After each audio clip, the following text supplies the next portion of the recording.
Tenemos el municipio A, el B, el C, el D y el E. Entonces, este es el municipio donde va a quedar el relleno sanitario. En este municipio va a quedar el municipio, este municipio se va a quedar a, vamos a poner aquí kilómetros, pues este queda a 0 kilómetros, este a 12 kilómetros, este a 54 kilómetros, este a 26 kilómetros, 25 kilómetros, y este a 42 kilómetros. ¿Listo? Eso quiere decir que estos municipios están a menos de 60 kilómetros en un radio menor de 60 kilómetros de este relleno sanitario. ¿Qué es lo que tengo que mirar acá? ¿Cuánto va a ser la generación de residuos sólidos que cada uno de estos municipios va a generar dentro de los próximos 30 años? ¿Listo? Entonces vamos a ponerle a esto aquí en metros cúbicos. Vamos a poner esto en miles de metros cúbicos.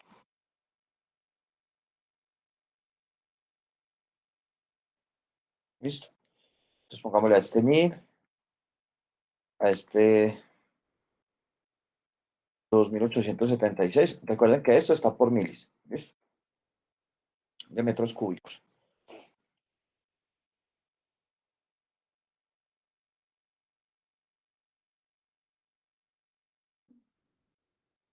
¿Listo? Entonces, esta sería la cantidad de residuos sólidos que se generarían miles de metros cúbicos durante los próximos 30 años. ¿Listo? Sumamos esto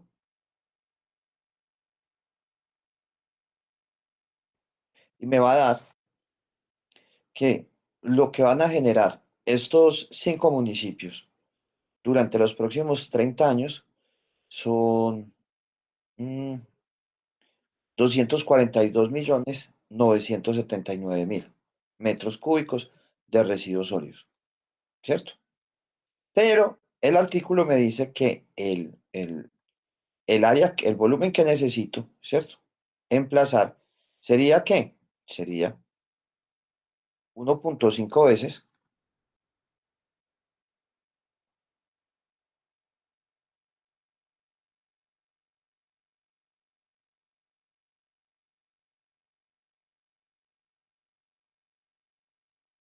la generación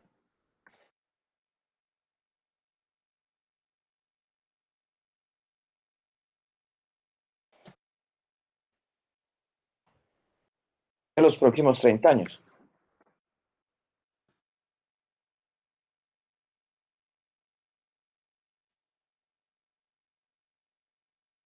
¿Listo? Entonces, ¿qué sería? Entonces, yo necesito conseguir un sitio donde alcance a almacenar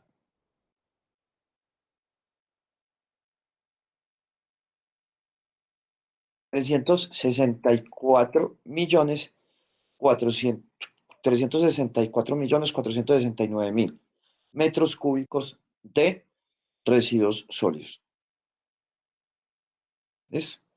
O sea que ese sería el volumen que se, pues, o sea, sería 1.5 veces ese volumen. 1.5 veces el volumen que se genera durante los próximos 30 años. O sea que el sitio que vaya a determinar debe tener esta capacidad para este volumen. ¿Listo? Eso es lo que nos están diciendo. Y según eso, tendría entonces diferentes calificaciones. Porque lo que se hace es que se empieza a calificar eso por la media y nos daría entonces de que si está por debajo de ese valor, ¿cierto? Mira lo que nos dice acá. Por lo tanto, este criterio se calificará en función de la cantidad de residuos sólidos que se pueden disponer, dando 0 puntos para una capacidad igual o menor a 0.5 veces la producción de residuos sólidos producidos en 30 años, hasta 200 puntos para una capacidad igual o mayor a 1.5 veces la producción de residuos producidos en 30 años. Es decir, si yo encuentro un sitio que me pueda llegar a almacenar una capacidad de 364.469.000 metros cúbicos de residuos, el puntaje que tendría para la capacidad sería de 200. Y dentro de las calificaciones que se tienen, pues la más importante es la capacidad, toda vez que es la que tiene el mayor puntaje entre estos. ¿Listo? ¿Sí te quedó claro, Osvaldo? Sí, profe, ahí sí quedó muy claro, muchas gracias. Listo. ¿Alguna otra duda, pregunta?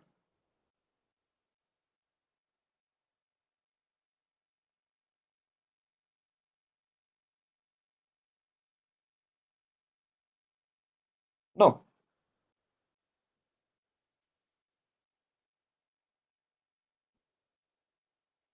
Bueno,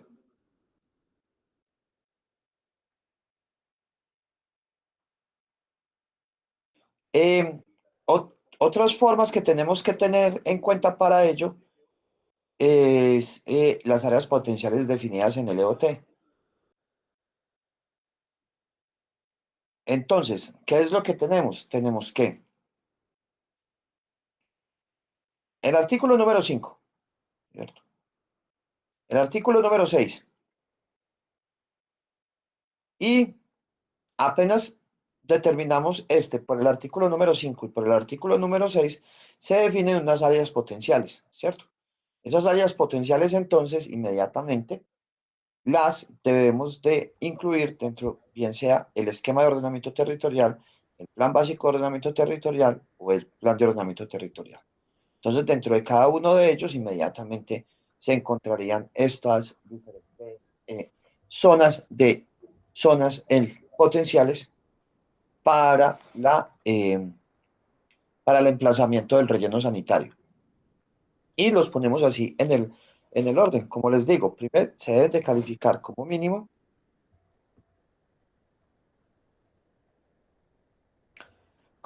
calificamos tres. Entonces se pone cuál va a ser el primero, el segundo y el tercero. ¿Listo? Dentro del esquema de ordenamiento territorial. También se pueden determinar unas áreas con riesgo no mitigables, o sea, bajo las cuales van a estar emplazadas cada uno de ellos. Y también la identificación de sitios intervenidos con la actividad de disposición final, ¿cierto?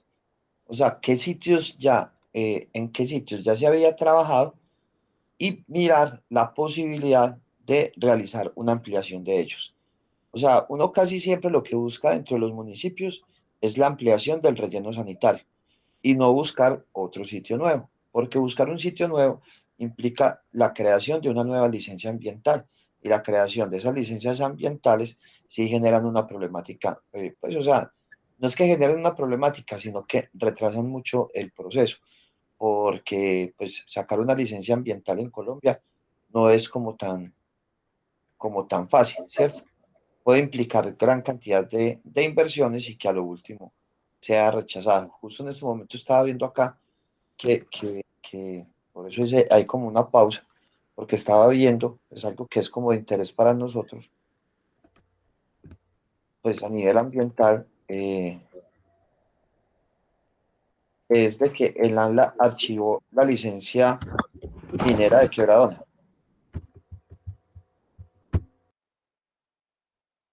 Eso quiere decir prácticamente de que ese proyecto se cayó. Vamos a ver el chisme acá. Esto fue publicado ahorita en la madrugada.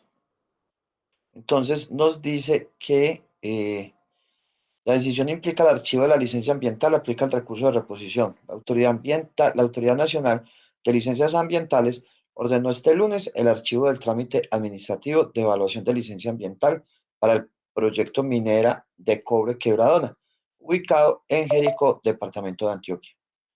Luego de una evaluación técnica rigurosa e integral, el estudio de impacto ambiental de lo recogido en dos visitas de campo y de la información adicional presentada por la empresa Anglo Gold Ashanti Colombia y de los conceptos de otras entidades como la Corporación Autónoma Regional por Antioquia, la Secretaría de Minas de Antioquia, el Servicio Geológico Colombiano IDEAM, el Instituto Alexander von Humboldt y el Ministerio de Ambiente y Desarrollo, la entidad tomó dicha decisión. Las principales consideraciones técnicas que llevaron a ordenar el archivo de la actuación por parte de la autoridad se relacionan con la definición del área de influencia, la caracterización de los componentes hidrogeológico, hidrológico, de geotecnia y biótico, consideraciones frente al depósito de relaves, residuos de la actividad minera y la subsistencia, entre otros. La decisión de la autoridad se encuentra en proceso de publicidad a la empresa, a los 211 terceros intervenientes reconocidos y la comunidad en general. Contra la decisión de archivo procede el recurso de reposición bajo los términos y requisitos establecidos en la normatividad aplicable. En el proceso de evaluación de licenciamiento ambiental, la ANLA llevó a cabo 2 visitas de campo en marzo y septiembre del 2020. Como resultado de la información entregada por la empresa y las visitas de campo, la autoridad solicitó en noviembre de 2020 la información adicional, formulando 174 requerimientos. Esos requerimientos fueron respondidos por la empresa en enero de 2021, cuando se radicó ante la respuesta de cada uno de ellos.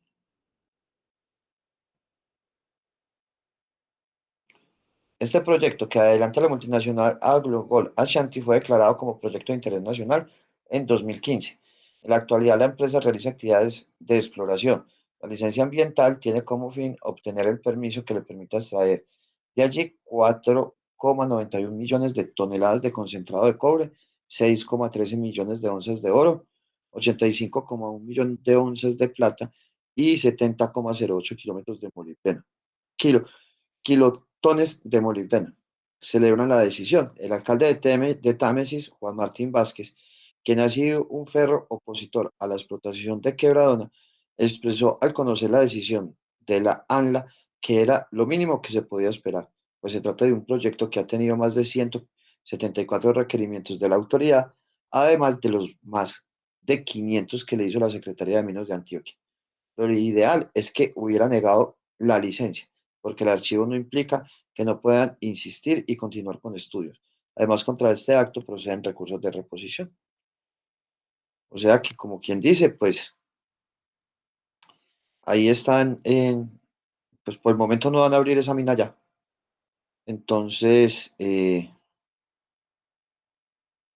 por la negación, pues no la negación, sino archivar la ¿archivar qué? Archivar la licencia ambiental. O sea que tienen que seguir en instancias, o sea que en los próximos 2 años no habrá explotación en la zona, aproximadamente. Entonces, por eso, metiendo esto, pues como les digo, esto es algo de interés nacional y sobre todo de interés de nosotros, porque muchos de ustedes podrán estar trabajando en licenciamientos ambientales.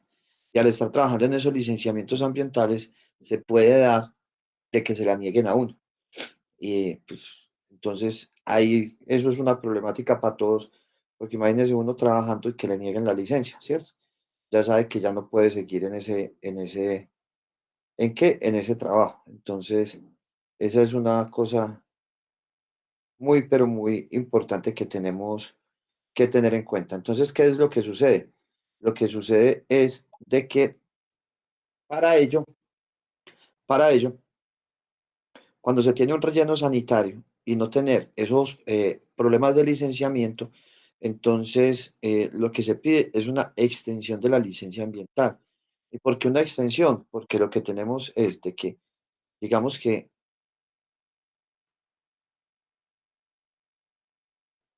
digamos que aquí queda toda esta zona es el relleno sanitario, ¿cierto? Y tenemos licencia ambiental para esta zona de acá. Pero compramos el predio contiguo también,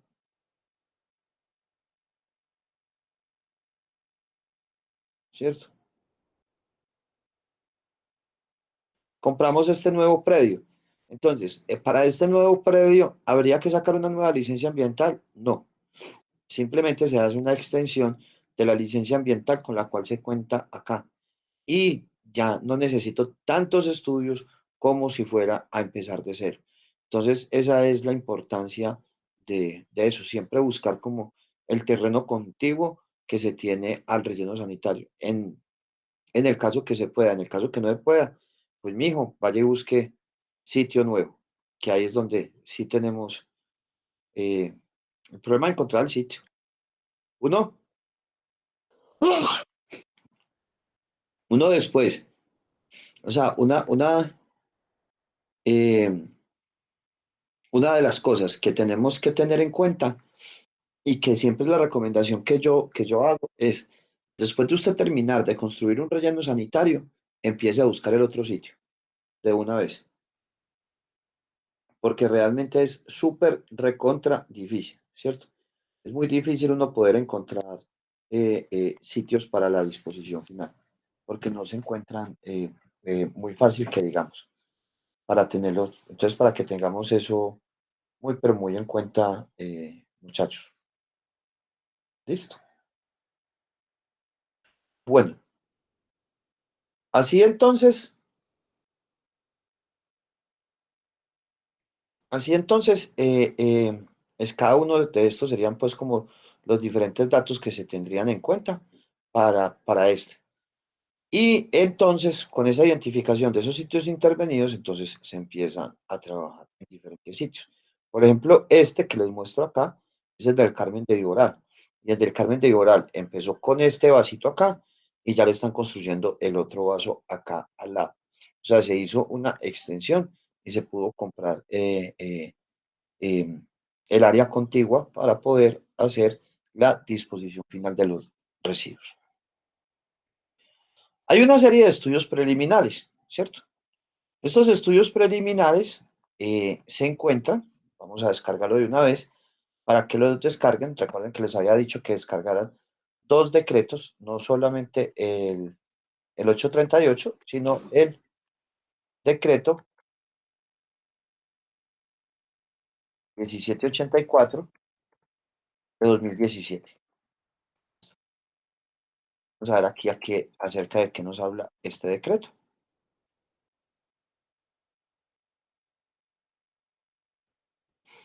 Entonces, este decreto nos habla acerca de por el cual se modifica y adiciona el decreto 1077 en lo relativo con actividades complementarias de tratamiento y disposición final de residuos sólidos del Servicio Público de Aseo. Son apenas 13 hojitas para que porfa, apenas terminemos clase, por favor, se leen este decreto.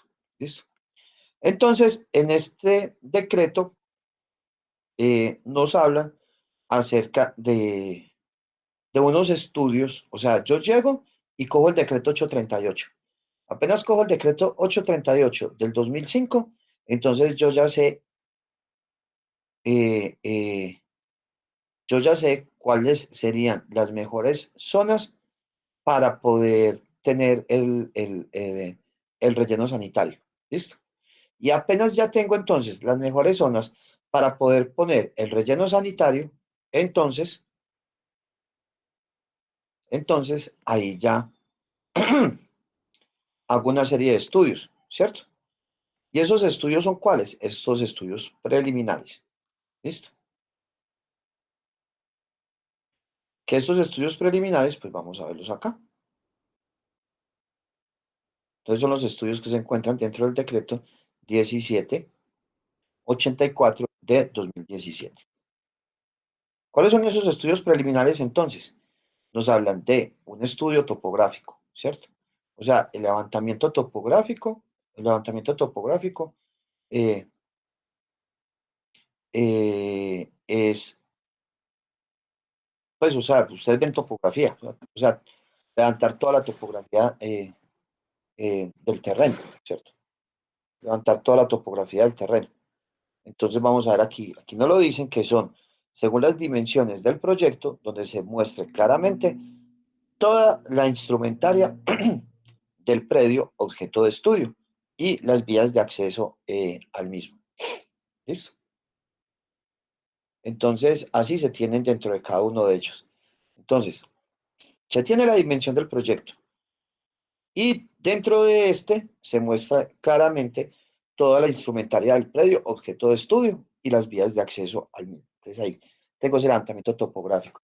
Obviamente, pues el levantamiento topográfico, tanto del relleno como de los vasos, son los que me van a determinar la vida útil, porque al fin de cuentas me van a determinar el área y la altura hacia donde pueda llegar. Pues, o sea, me va a determinar el área de emplazamiento del relleno, porque la altura ya la vamos a encontrar con otro estudio. Otro estudio que se deben de hacer son los estudios geológicos y geomorfológicos. Vamos a leerlos tal como nos los dice la norma. Entonces nos dice que es el levantamiento geológico utilizando la base cartográfica del estudio topográfico. Entonces, hago el levantamiento topográfico y sobre ese levantamiento topográfico hago el estudio geológico, o sea, cómo la geología del sitio. Se hacen interpretación de fotografías aéreas y sensores remotos, exploración del subsuelo, directa e indirecta, ensayos in situ y de laboratorio. ¿Listo? En cuanto a la geomorfología, se deberán identificar las unidades geomorfológicas. ¿Listo? Recuerden que esas unidades geomorfológicas son las formas del terreno. Eh, Registrando la cartografía y morfodinámica basada en análisis multitemporal. ¿Listo? Entonces, ¿cómo son cada una de las formas que se tienen emplazadas dentro del relleno sanitario? Como tercero, se hace un estudio que sería la exploración del subsuelo. En la exploración del subsuelo e investigación, pues es una investigación geotécnica con lo que vamos a estudiar, ¿cierto? Es la obtención de la información geotécnica requerida para complementar el modelo geológico. ¿Listo?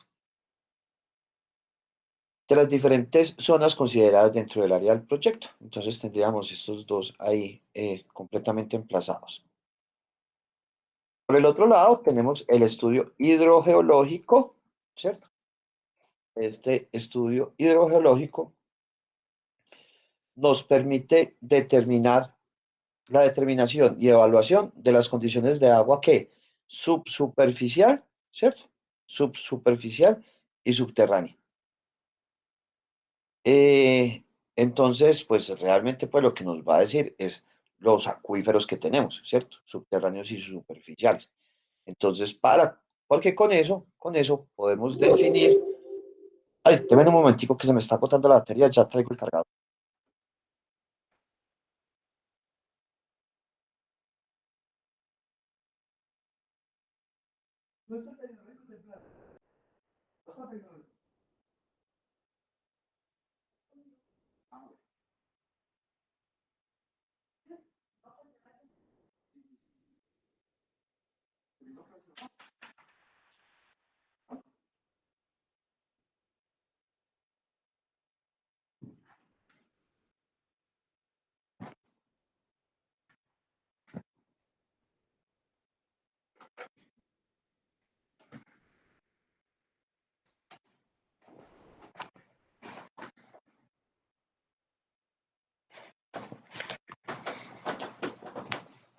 Listo, ahora sí.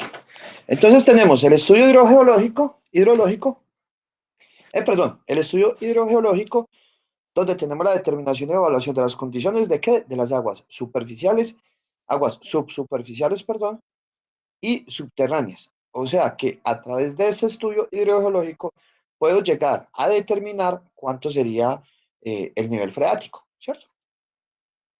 Entonces, lo vamos a estudiar tanto en condiciones normales y extremas más probables en el periodo de diseño de análisis del proyecto con especial descripción de las características hidráulicas, ¿cierto?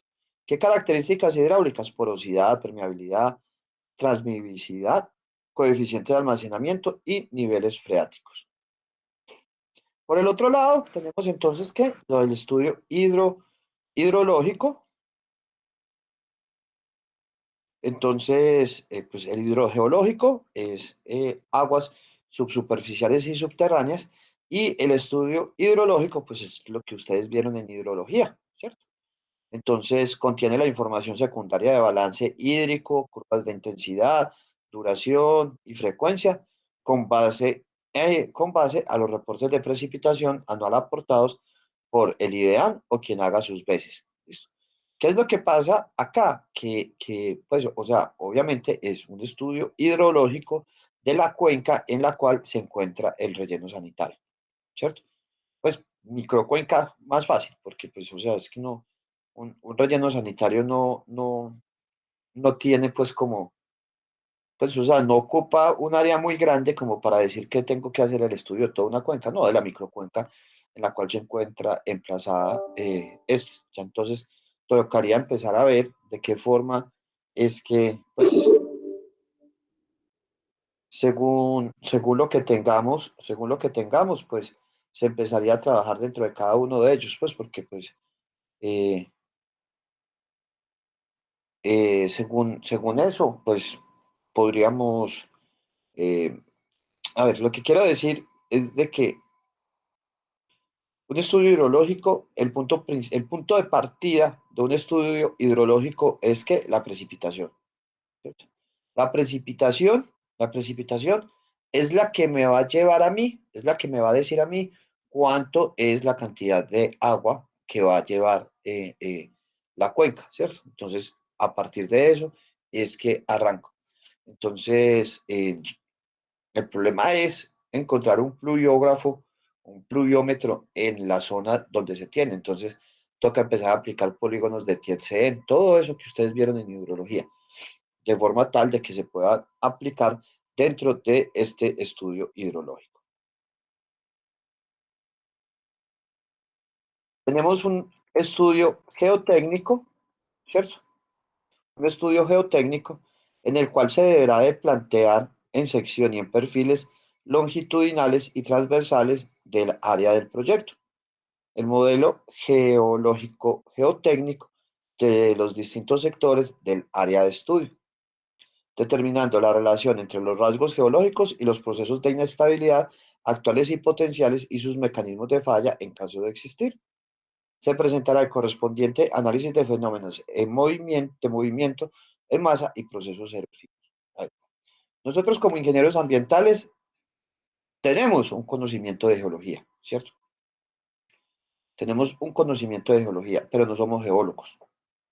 Entonces, estos estudios son unos estudios interdisciplinarios. ¿Cuál es, cuál es el rollo de nosotros acá, de los ingenieros ambientales? O sea, el ingeniero ambiental va a estar sometido durante todo este proceso, pero obviamente no va a ser el estudio geotécnico, porque nosotros no tenemos la capacidad, o sea, tenemos el conocimiento para interpretarlo, más no para realizarlo, ¿cierto? A menos pues de que ya se especialice uno pues como en esa parte de geología, pero pues creo que no es como, pues en todo el camino, o mejor dicho, en todo el trecho que llevo de, de, de ingeniero ambiental, pues no he encontrado pues un colega especialista en geología. Pues, puede que lo haya, pero no lo, no lo tengo pues ahí perdón, no lo tengo ahí pues como en la cabeza de que exista. Entonces, por eso, pues zapatero a tus zapatos, ¿sí o no? Nosotros somos los coordinadores del grupo encargado de los estudios preliminares. ¿Por qué? Porque nosotros sabemos que como existe el decreto 1784 de 2017, sabemos cuáles son los estudios. Entonces, bajo eso, ya contratamos al personal especializado para que nos haga eso, no lo interprete y nosotros podamos hacer el análisis de cada uno de ellos. Tenemos el análisis de estabilidad. Este análisis de estabilidad es hecho por geólogos, donde se debe de realizar los análisis de estabilidad pertinentes, considerando las características geológicas y geomecánicas de los materiales establecidos a partir del modelo geológico geotécnico en condiciones de saturación y sísmico, incluyendo la masa de residuos proyectada. Entonces, ¿qué es lo que va a suceder? Como vieron ustedes leyendo el artículo número 5 y el artículo número 6, hay una restricción sobre fallas geológicas. El problema es que esas fallas geológicas, si tienen un peso encima, se pueden activar fácilmente.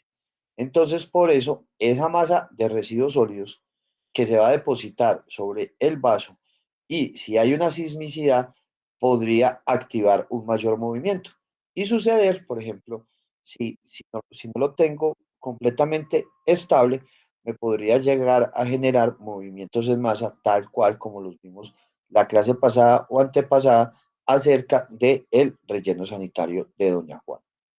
¿Listo? Análisis de riesgo. Como resultado del análisis geológico geotécnico, se desarrollarán las condiciones de amenaza, vulnerabilidad y riesgo, ¿cierto? Recuerden que riesgo es igual a vulnerabilidad por amenaza. Entonces,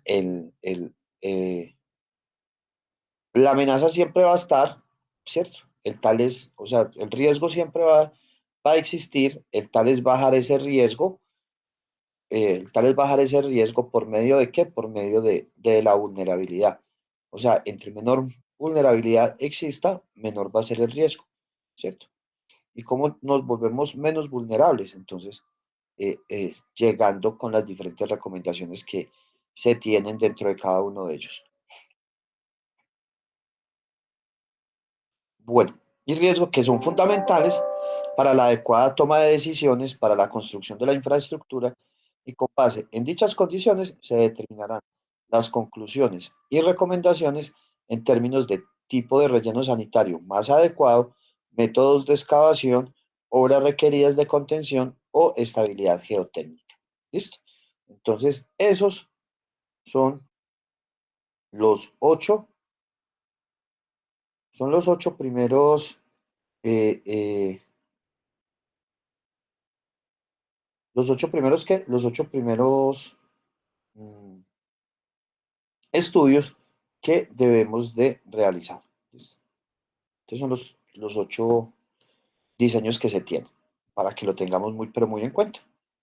Entonces aquí ya pues ustedes van a encontrar en esta segunda parte el diseño del llenado y los cálculos que se van a realizar. Entonces, porfa, para que se lean esto apenas terminemos.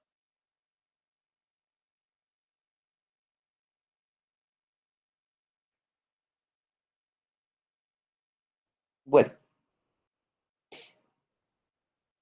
si vamos con esta cosita que teníamos acá, pues ya vimos la selección del sitio, ¿cierto? La selección del sitio, según el decreto 838 y el decreto 1784, los estudios preliminares, que son los que acabamos de ver, también según el decreto 1784, y tipo de relleno y capacidad. ¿Listo? Entonces, estos serían los diferentes que se tendrían dentro de cada uno de ellos. Ahora bien, vamos entonces con los tipos de relleno y la capacidad según ellos. Entonces vamos a ver cómo tres formas diferentes de clasificar los rellenos sanitarios. Uno, según el tipo de relleno, ¿cierto? Tipo de relleno y según su capacidad, ¿cierto? El otro, según la topografía y el otro, según lo determinado según el decreto 1784 del 2017. Entonces, a ver qué pasó aquí.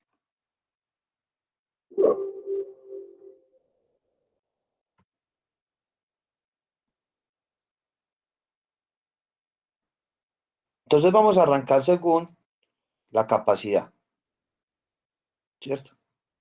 Según la capacidad, entonces, vamos a tener un relleno sanitario llamado relleno sanitario mecanizado.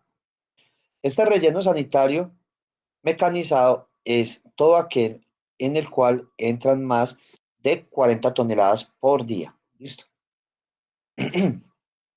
¿Y por qué se llama mecanizado? Porque son rellenos sanitarios que necesitan sí o sí, para su manejo, maquinaria pesada, ¿cierto? Se necesita maquinaria pesada de forma tal de que estos puedan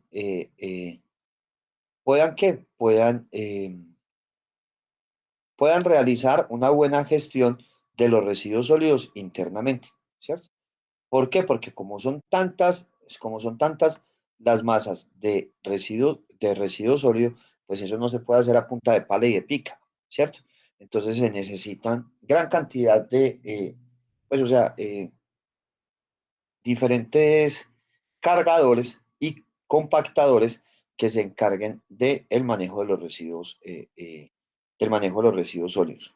Entonces, por eso digo acá que se requiere el uso de un compactador de residuos sólidos, así como equipo especializado para el movimiento de tierra. Vamos a ver por acá un videito, ya lo voy a buscar acá.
Mm,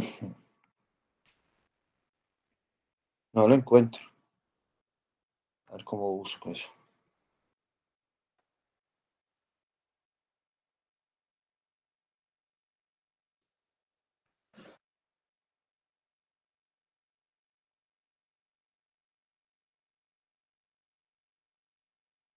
Miremos aquí a ver este de qué trata.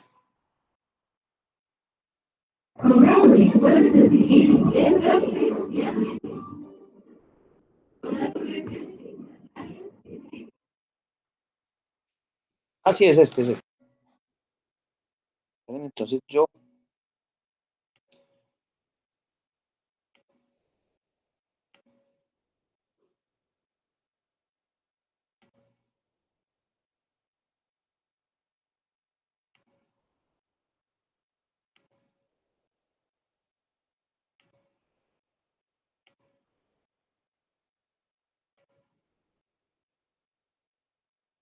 Cuanto quiera, en tanto esté a 1 metro de distancia del nivel freático. bueno, entonces lo primero, ellos hablan ahí acerca de 1 metro del nivel freático. Nosotros lo vamos a trabajar con 5 metros. Luego se forra en el fondo.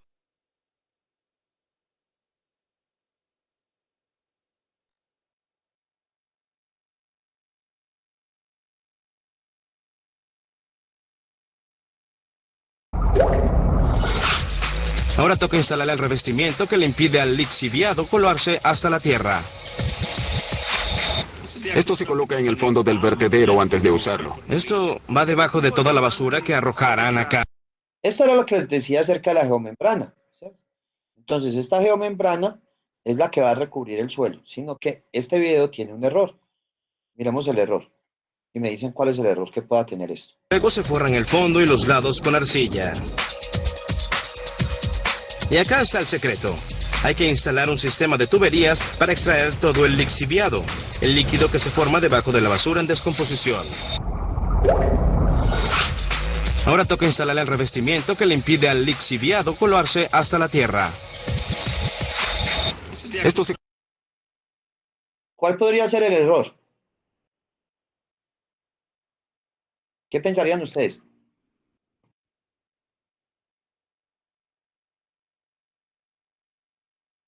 De lo que vieron.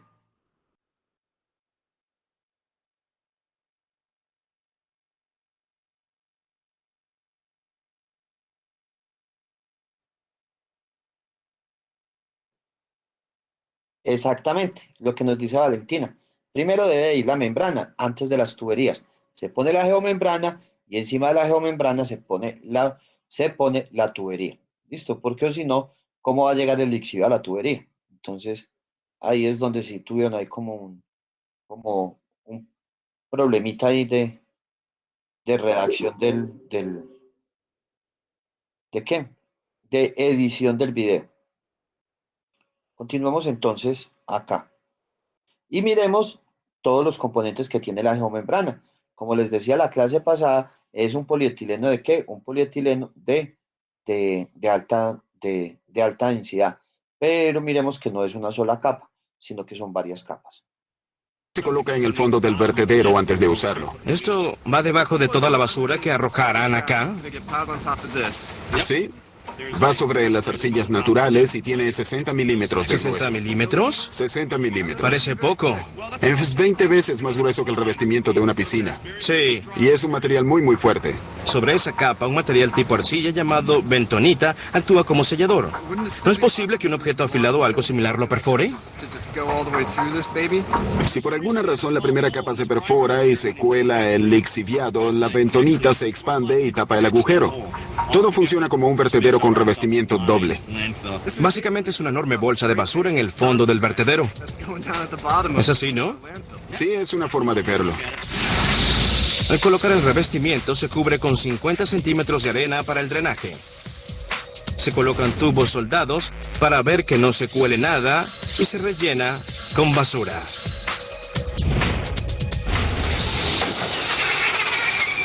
No, ¿qué fue eso? Un cañón contra aves. No queremos gaviotas revoloteando sobre los desperdicios. ¿Les disparan? No, solo hace ruido y las espanta. A mí también. Sí.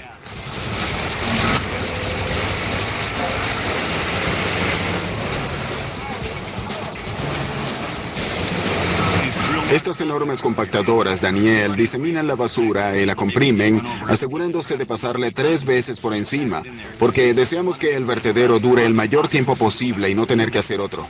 Yo le hago lo mismo a mi basurero. ¿Sí? ¿Pero con el pie? Intentamos compactar al máximo. Compactar al máximo. Él es Bob y esta es su bestia. ¿Qué Bueno, tal? veamos si la levantas en 2 ruedas. Creo que hoy no. Así que avanza. Miren estos compactadores. Miren que cada uno de los compactadores, sí ven que tienen aquí como unos taches. O sea, son como lo que nosotros vemos de aplanadoras normales, pero no son aplanadoras. ¿Por qué? Porque tienen estos tachecitos acá. Estos tachecitos lo que hacen es que a medida que van pasando, entonces esos taches van quebrando, por ejemplo, vidrio, plástico y todo, y da una mayor compactación. Lo que me parece chévere de esta, miremos de qué forma se dan cuenta ellos de cómo son los niveles de compactación. Así retrocedes hasta alcanzar el nivel correcto. ¿Cómo sabes cuándo terminas? Me lo indica el GPS. Los colores muestran la compactación. Comienza con el rojo, luego pasa a amarillo y finalmente llega al verde. Mientras siga pasando por el área de la pantalla va cambiando. Al ponerse verde, sé que es la compactación máxima. Entonces puedes observar con una panorámica absoluta y ver dónde está cada una de estas compactadoras y cuánto compactó. Sí, se puede. Vaya, ¿es muy cómodo aquí? Genial. Un asiento con aire, como conducir un Cadillac. Lo que ven aquí es un ballet de compactadoras. Todas estas bestias, o monstruos de 50 toneladas, ruedan alrededor en perfecta sincronía para evitar destrozarse entre sí. Por allí tienen un bulldozer, básicamente un peso ligero comparado con estas compactadoras, y solo está esparciendo bien y delicadamente la basura para que puedan meterse allí.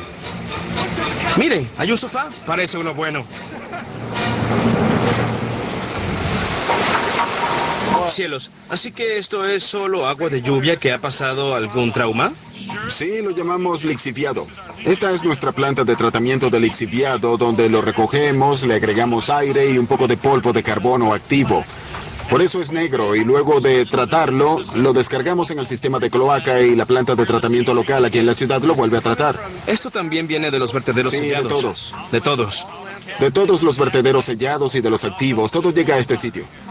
El lixiviado continúa fluyendo de un vertedero por al menos 30 años más después de que lo sellan. De hecho, los vertederos romanos antiguos aún filtran lixiviado. Incluso luego de que estas máquinas compacten los residuos de 30 metros de espesor, el procesamiento de nuestra basura no está terminado. Está muy vivo gracias a microorganismos.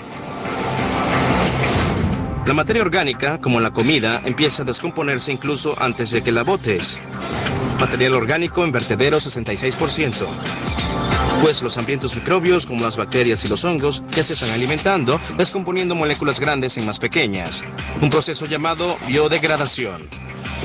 Hacia la superficie del vertedero, los microbios amantes del oxígeno son abundantes y devoran rápido nuestras sobras. Pero aún a 2,5 metros bajo la superficie y con poco oxígeno, la descomposición continúa. Solo que más lenta, pues una menor cantidad de microbios anaerobios convierten los residuos en agua, dióxido de carbono, sulfuro de hidrógeno oloroso y un gas que huele como dinero para los recoge basura. El metano. ¿Y dónde estamos ahora? Sobre un vertedero sellado.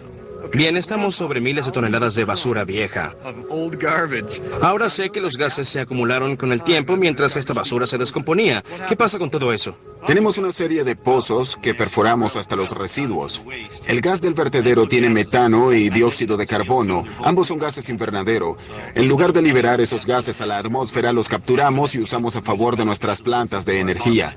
Este pozo está extrayendo ese gas del vertedero y colocándolo en todo nuestro sistema para enviarlo a la planta de energía. Sueles imaginar que un vertedero no hace nada, pero en verdad esto se vuelve en una fuente de energía para la comunidad local alrededor. Sí, totalmente. Déjame ver si puedo esbozarlo por mí mismo. Una serie de tubos se colocan muy profundo hasta el metano dentro del vertedero. Los tubos llevan el gas a un complejo gigante de compresión donde se le extrae el agua, se filtra y presuriza. Ahora tienes energía pura lista para encender una turbina, generar electricidad e iluminar tu vecindario. Generamos suficiente energía cada día para 6,000 hogares. Así que la basura se convierte en gas y luego en energía.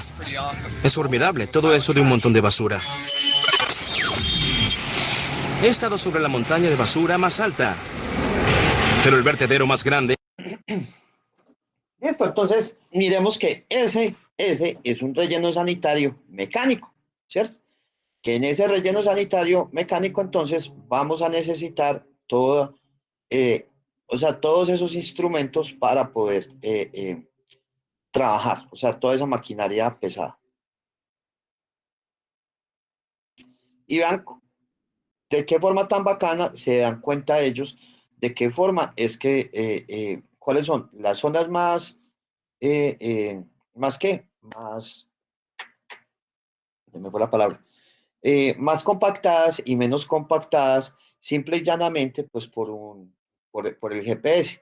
Entonces el GPS, por medio del GPS es que digo, pues cuáles son las zonas compactadas y menos compactadas. Entonces por medio de ese software es que se puede trabajar. Entonces sería pues es como una forma muy buena de tenerlo, pues no sé si en Colombia lo aplican, pues realmente no, ahí sí no les sabría decir, pero pues si existe allá, ya debe existir acá. El problema es que pues la mayoría de nuestros rellenos sanitarios no son mecánicos, ¿cierto? Algunos, por ejemplo, que reciben entre 16 y 40 toneladas diarias, ¿cierto? Entre 16 y 40 toneladas diarias, a esto los llamamos rellenos sanitarios semimecanizados, ¿listo? Semimecánicos. En estos es que es conveniente usar maquinaria pesada, pero no tan pesada como esta que tenemos, sino pues cargadores más chiquiticos, pues o sea, cositas así que nos colaboren. Algo muy importante para decir es de que todos los rellenos sanitarios, todos, si tienen maquinaria pesada, esa maquinaria pesada es del relleno sanitario, ¿cierto? Es del relleno sanitario. No prestada. ¿Por qué? Porque me ha sucedido que en varios municipios se tiene la maquinaria, pero esa maquinaria es para otros oficios del municipio. Entonces, los prestan, más no se encuentran dentro del relleno mas no se encuentran dentro del relleno sanitario. Entonces, esa es como una de las problemáticas que se tiene en cuanto a cada uno de ellos. Entonces, tenemos la disposición entre 16 y 40 toneladas diarias. También que es conveniente usar maquinaria pesada como apoyo al trabajo manual. Pues, entonces, aquí, por ejemplo, tenemos pequeños cargadorcitos, ¿cierto? Pequeños cargadorcitos y pues personas que también se apoyan en esto.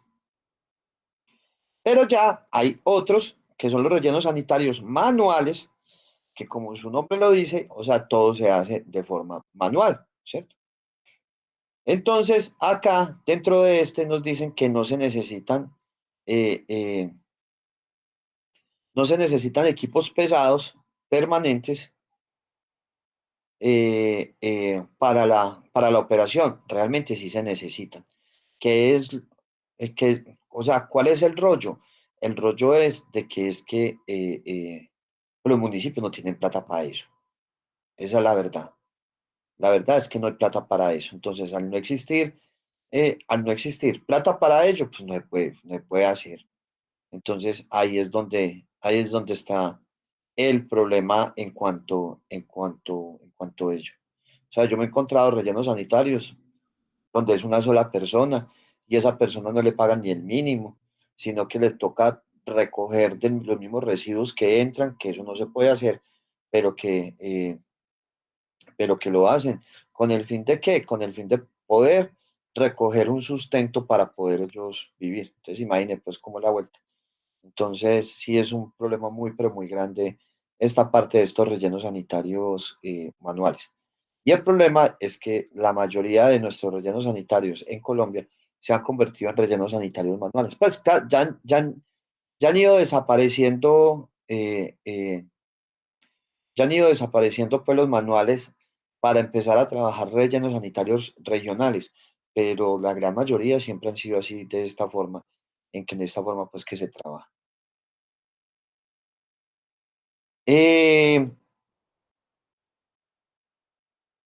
pues aquí nos dan una serie de densidades de los rellenos sanitarios según la compactación. Entonces se dice que si se tiene de 200 a 300, o sea, si se encuentra suelta, o sea, sin compactar, la densidad de los residuos sería de 200 a 300 kilogramos por metro cúbico, compactada de 400 a 500 y completamente estabilizada entre 500 a 600. Profe, Hola, no estás compartiendo. no estoy compartiendo. No,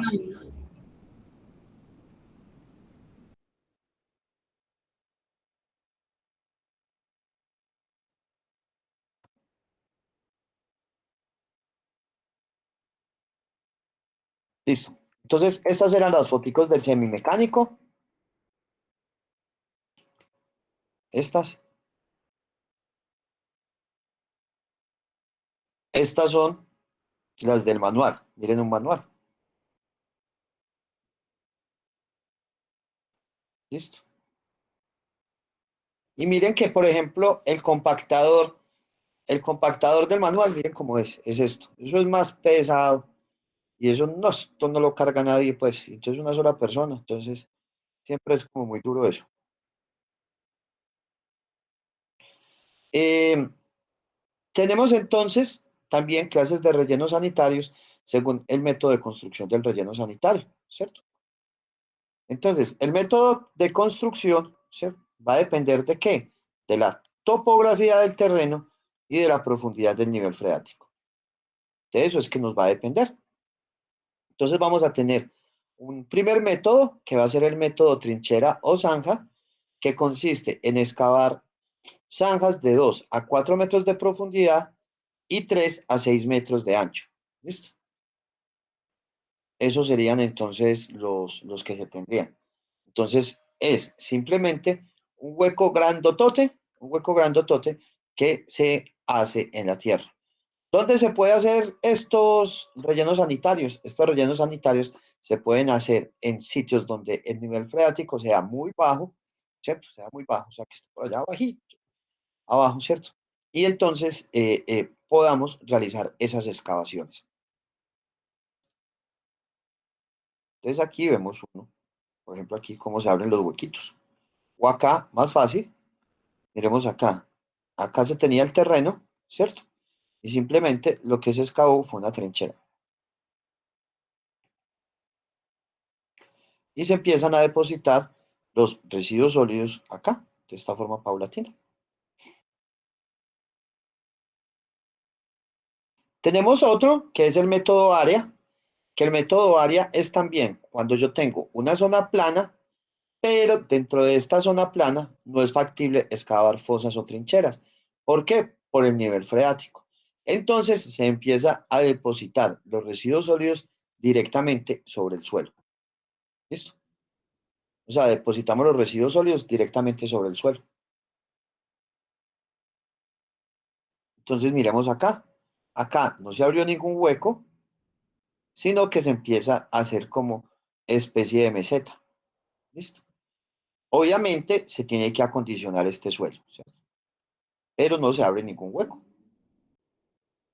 Esto, por ejemplo, sucede mucho en ciudades costeras, o ciudades costeras o ciudades que quedan al lado de ríos, porque son pues muy cercanos a ellos. Y tenemos otro, que sería el método rampa o tipo pendiente, ¿cierto? El cual, según este método, debe utilizarse ¿en dónde? En terrenos de pendiente moderada, ¿cierto? En terrenos de pendiente moderada. En los cuales entonces lo que se hace es aprovechar la pendiente del terreno y empezarle a depositar. Es como si estuviéramos creando un talud. Cuando ustedes han visto, por ejemplo, en carretera, que cómo se hace un talud, ¿cierto? Que el talud es como para que darle estabilidad a la montaña, se hace como de forma escalonada. Ese mismo escalonamiento se realiza acá dentro del relleno sanitario, ¿cierto? Se hace el escalonamiento, se hace el corte y se empieza a depositar directamente sobre cada uno de ellos. Y por último, tenemos método que se llama combinado, en el cual pueden estar dos o tres, dos o los tres metodologías anteriormente descritas, ¿cierto? Entonces tendríamos estas diferentes metodologías. Dentro de ella, casi siempre, ¿qué es lo que sucede?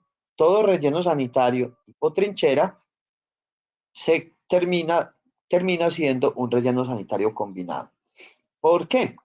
Porque miremos aquí abrimos la trinchera, ¿cierto? Se llena la trinchera, ¿listo? Y ya después de llenada la trinchera, entonces empezamos a depositar los diferentes residuos sobre la trinchera. O sea, cuando ya la trinchera llega a ras, inmediatamente empezamos a depositar encima de ella. Y al empezar a depositar encima de ella, entonces ya se tiene cada uno de ellos. ¿Listo?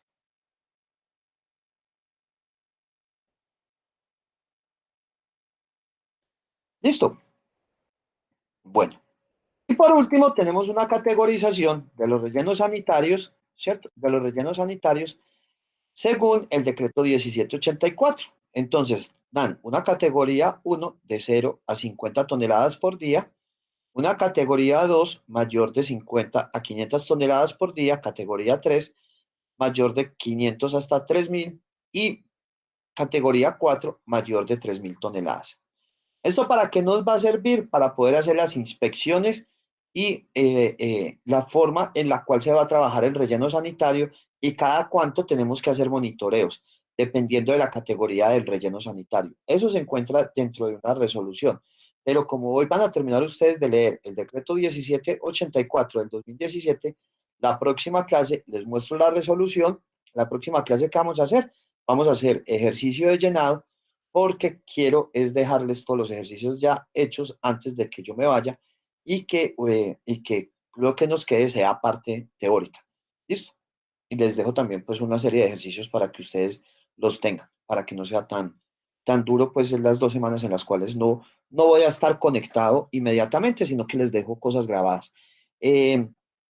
Entonces, nos queda en estos 40 minutos de clase, leernos el decreto 1784 del 2017 y la próxima clase resuelvo dudas acerca de él y hacemos unos primeros, durante estas 3 clases, ¿cierto?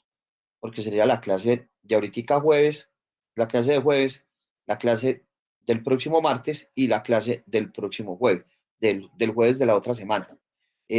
Las vamos a tener dispuestas para realizar ejercicios. ¿Listo?